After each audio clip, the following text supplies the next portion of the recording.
A program searching for answers after a brutal winless conference slate last year for the Bulldogs. The Citadel team preview starts now.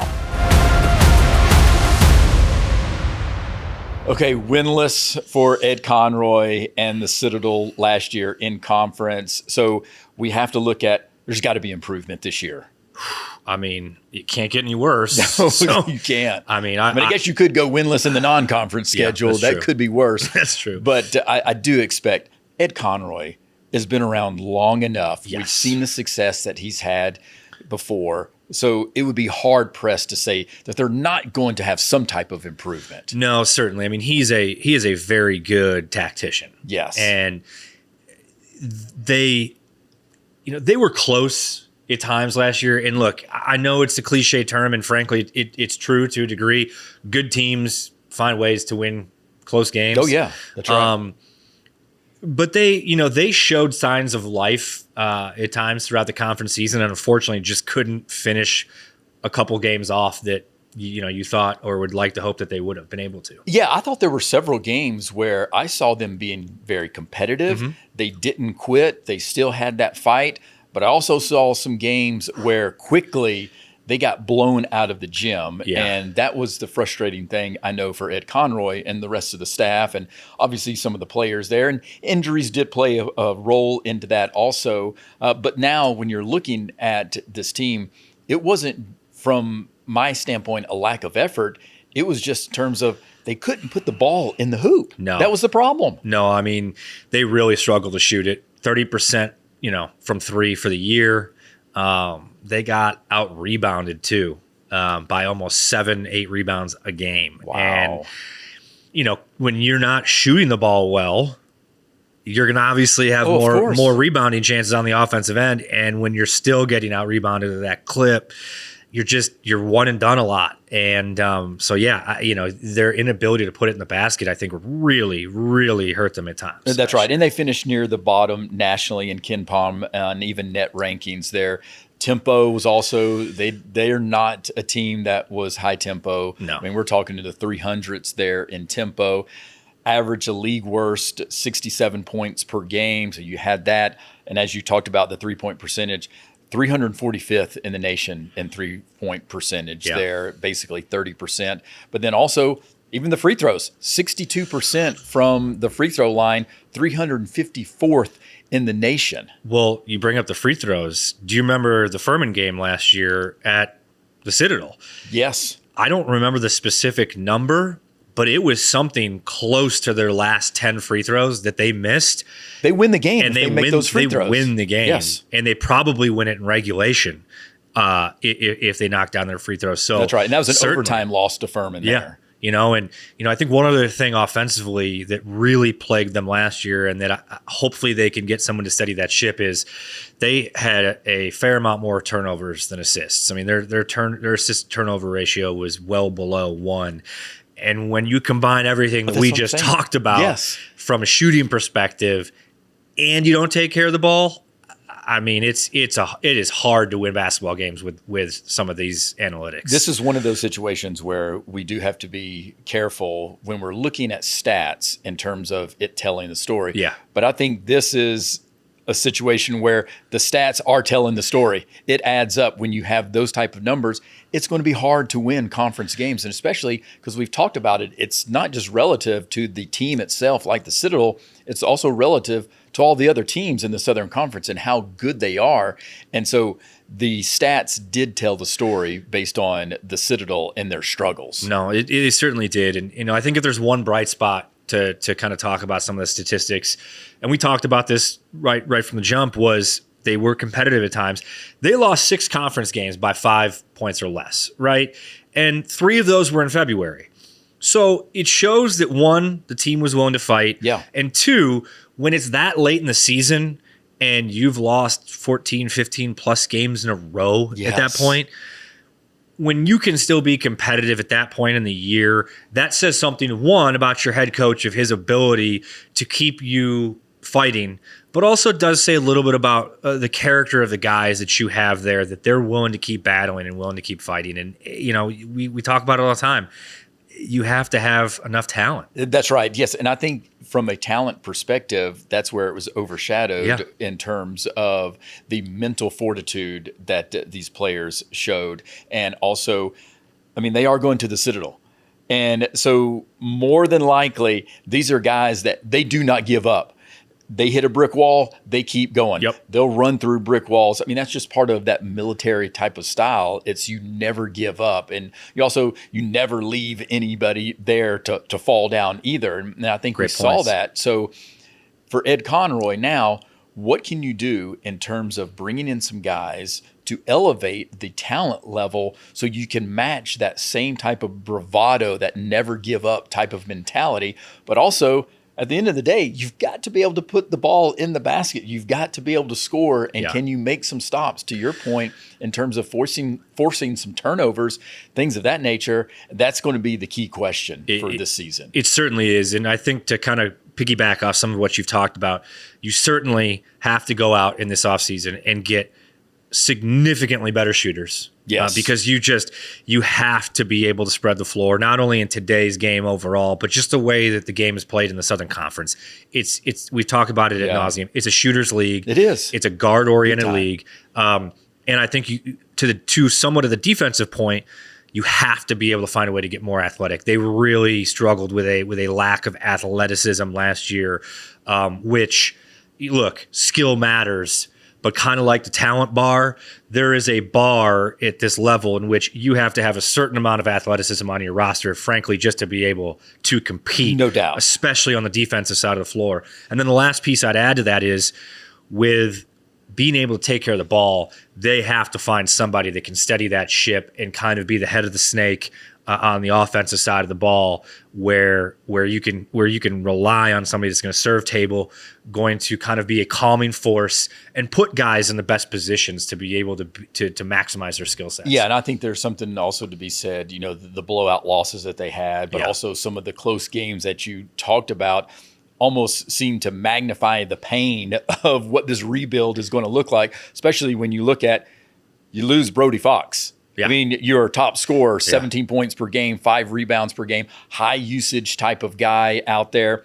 And so his departure now showcases that you do not have a shot creator on this team as far as even guys coming back. But you also lose Cam Glover. It's averaging 8 points per game. Colby McAllister, Baxton Davidson ended up transferring. So you've also lost significant production based on the Citadel there in that back court. And so how are you going to replace that? No, certainly. I think one of the positives, and I know that these guys were not double-digit scorers last year, but I think this is one of the first times that Coach Ed Conroy has been able to bring back a couple guys that you anticipate really being able to take a step forward and hopefully can start to build some continuity here.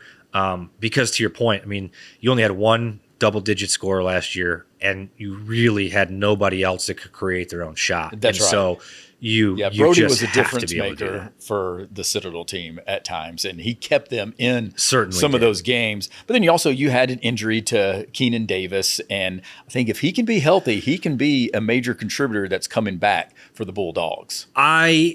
It's complete speculation, but I don't think they go 0-18 in the league if he's healthy for the entire year. I would agree. I'm not saying that they, But maybe they win one of those close games. Maybe it's 1 or 2 wins in the conference. Certainly, they certainly win a couple more games. He'd been there before, and he was having a good year. He was a key piece in their rotation. Starter, one of their better performers.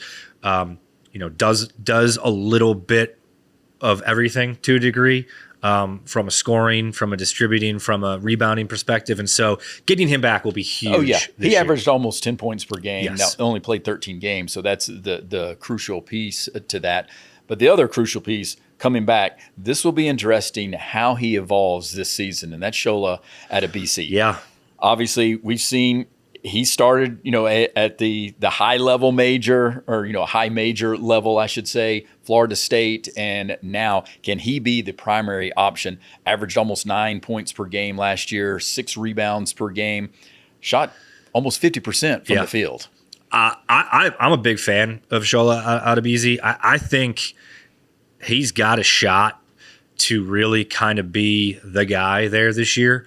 High motor, long rim protection. Yes, exactly. To your point, really efficient offensively last year around the rim. You would think that would even improve in year 2. Yeah. And last year was the first year that he really played college basketball. That's right. In terms of, seeing Actually the floor and actually to getting action. into the rhythm. And so I really like his upside. Yeah. And from everything I've heard too, great young man.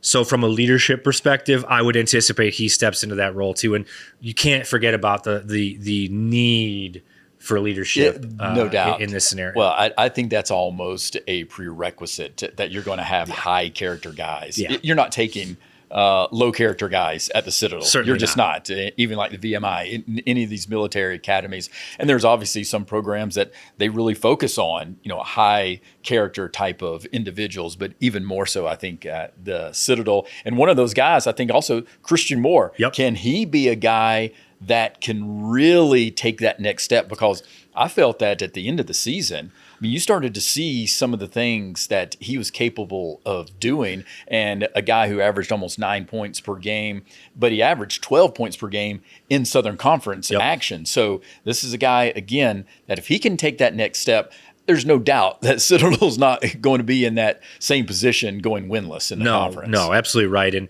I'd like to see him shoot a little bit better from three. He took 138 last year and was only 33% from the field.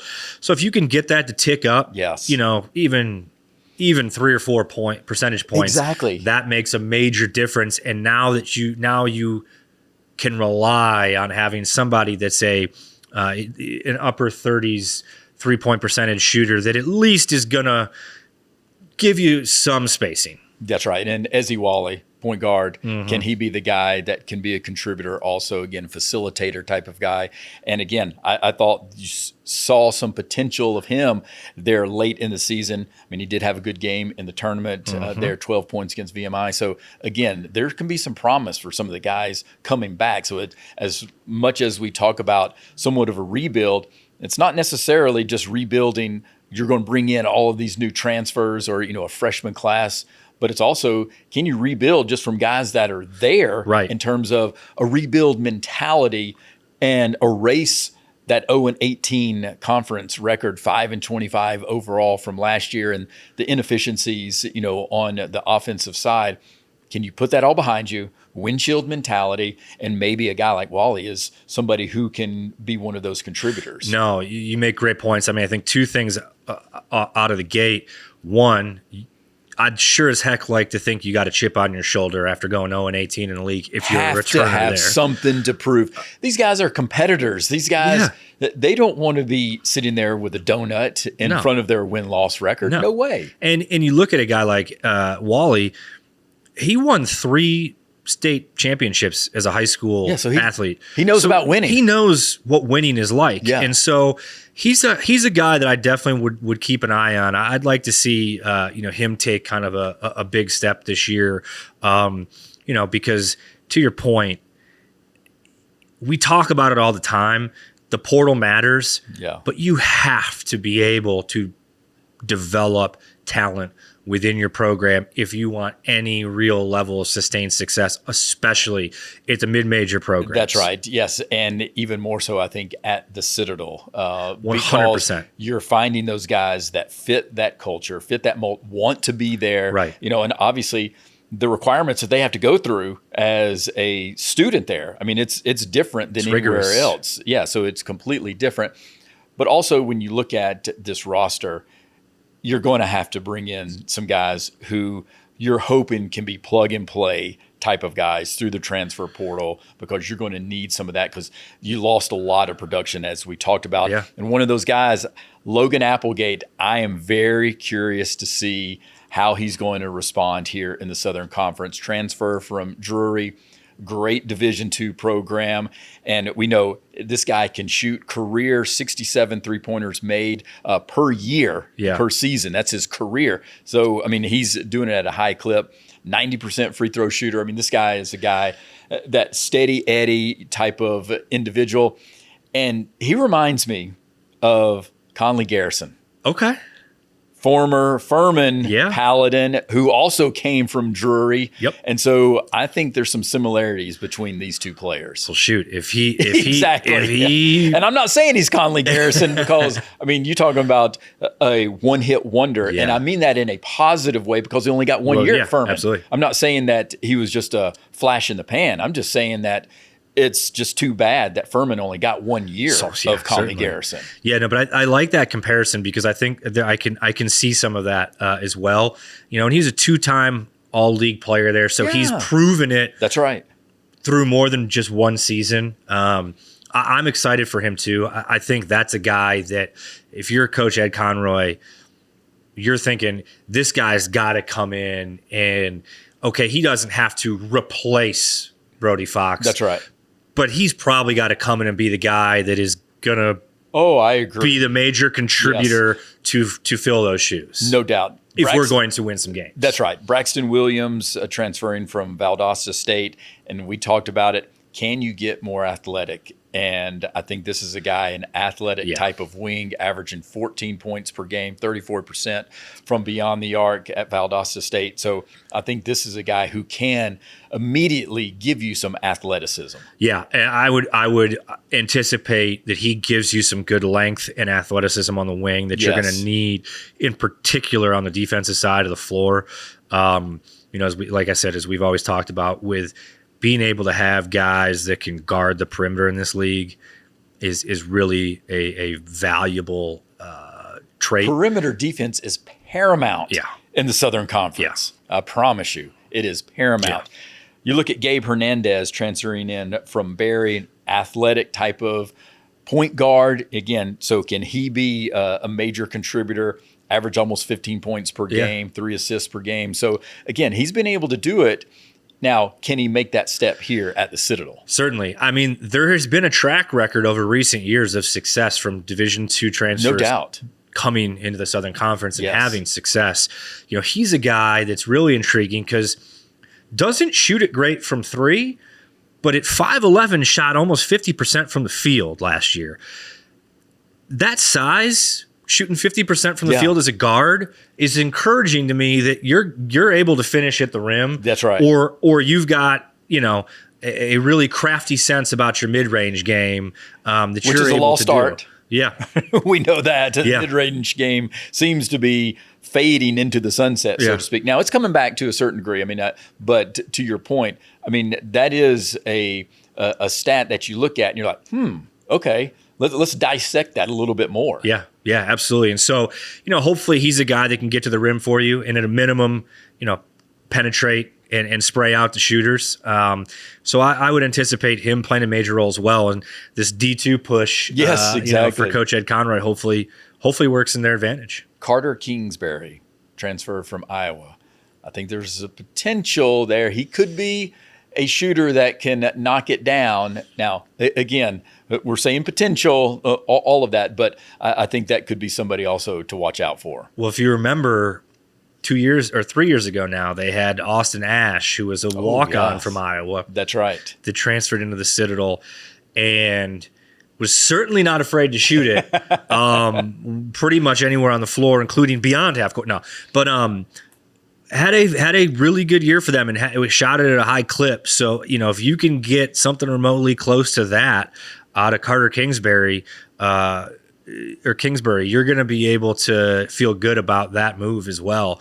Obviously, coming from a high danger program, doesn't have a lot of stats, but has certainly seen some winning basketball. Oh, yes, exactly. He's been practicing against high-level competition. Yeah. So you'd think he's got to be able to have some type of translation as far as being able to at least get some minutes early on to see how he's going to fit in that program for Ed Conroy. That's for certain. And then you also have Cassius Bonjaski, a JUCO forward, see how he's able to make that transition. And then you do have Marcos Gonzalez and Chase Williams, 2 freshmen coming in. Yep. And again, are these guys that you can develop to be key contributors, down the road. Right now, though, it's about who's going to have an immediate impact for this roster. Certainly. And I think at a place like the Citadel,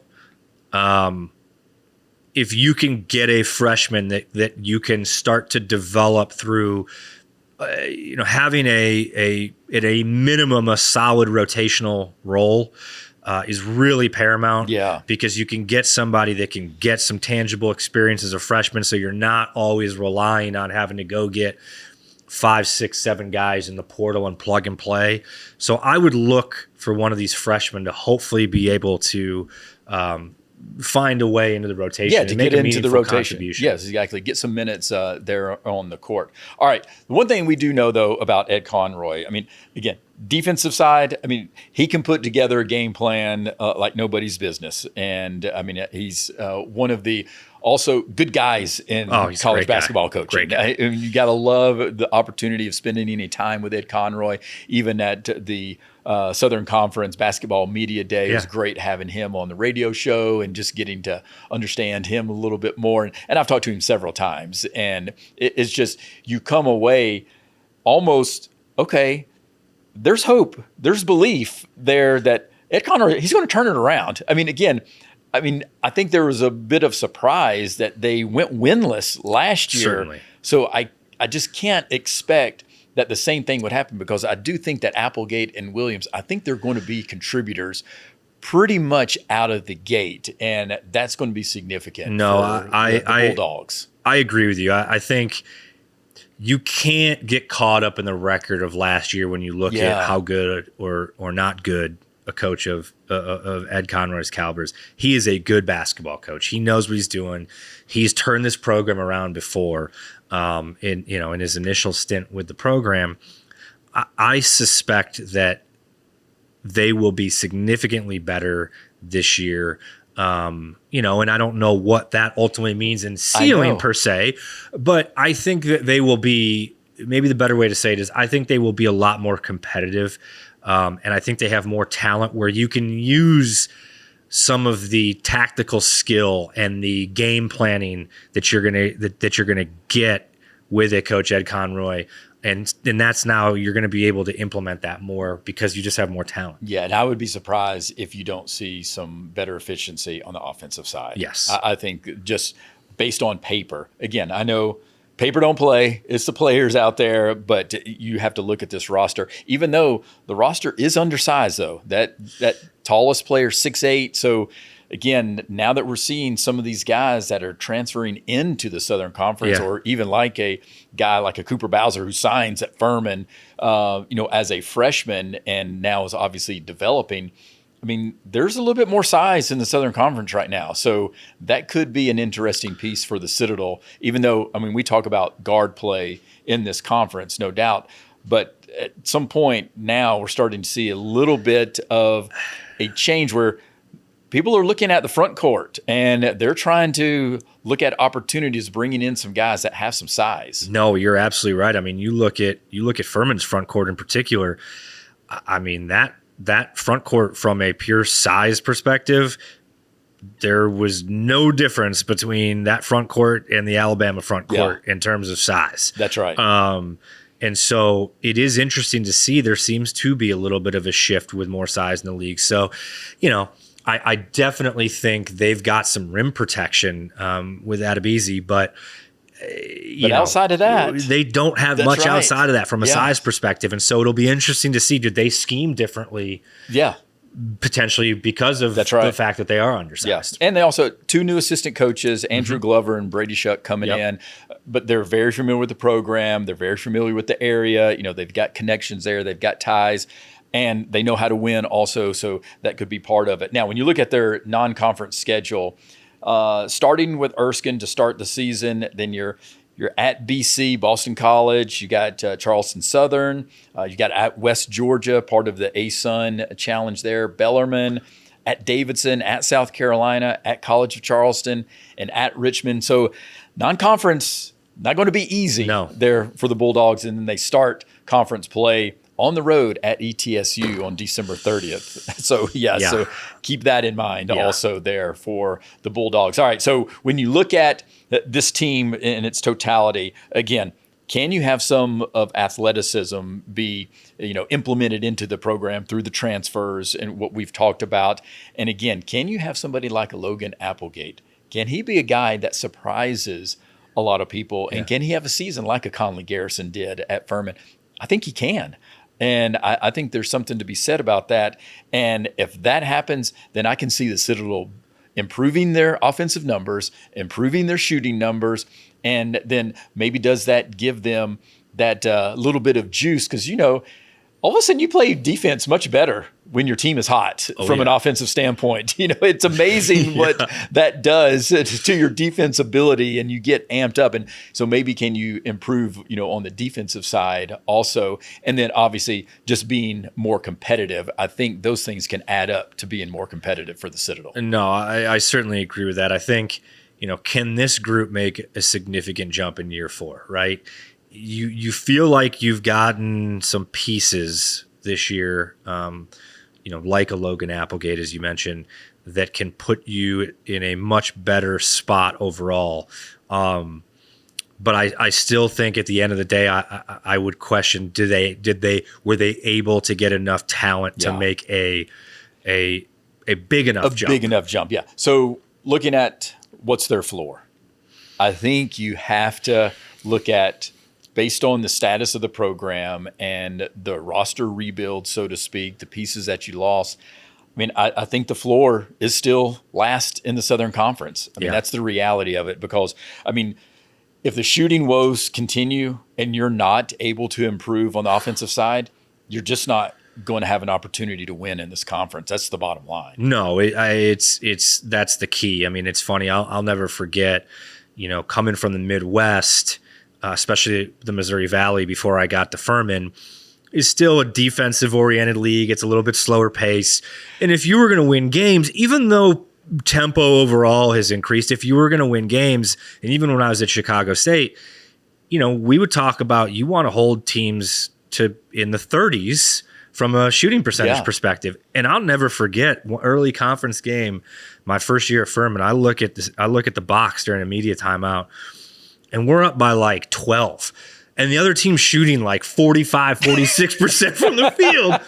And I look over to Jordan Lyons, who one of our assistants, and, obviously a great player in the league. And I'm like, how are we up 12 right now? And, the other team's shooting 45%. He goes, hey, this league's full of shooters, man. That's it's right. An offensive league. And so, to your point, without harping on it too much, if you shoot 42% from the field and low 30s as a team from 3, that's right. You are just not going to be able to be competitive enough to consistently win ball games in the Southern Conference. Yeah, and you have to be able to make some free throws, because there's going to be close games. Again, that's just the reality of it. And we saw the Citadel last year lose some of those games because they couldn't make some of their free throws. So, that's another big part of it. So, yes, the floor is 10th. The question would be, what's their ceiling? How high can the Citadel get? Yeah, I think the ceiling for this group is probably 8. Yeah, I agree. Yeah. Can you win 5 games in the Southern Conference? And if you're able to do that, that's probably going to put you there 8th or 9th. Maybe if you can get to 7, can you sneak up? 7 wins, can you sneak up to 7th place there in the conference? But I would think that's probably right now at least the ceiling. Again, things can change. We know that. But I would put it that the ceiling would probably be about 8th for the Citadel. And I say this like this isn't to just kick someone when they're down. If you go from 0 wins to 5 or 6 wins, even if that's right. an 8th place finish, that is significant improvement. Yes. Now, obviously there are other factors that go into the evaluation of that, but from a coach's perspective in particular, or as a fan's perspective, a 5 or 6 game jump that's a big deal. Yeah, well, think of it from this side of things. If you won 5 conference games last year, and then the next year you win 10 or 11 conference games, right. People are talking about holy you cow. like, wow, holy cow. Yeah, it is different, just the stigma of going from 0 to 5, because you're still going to be at the bottom of the standings, more than likely in terms of the conference.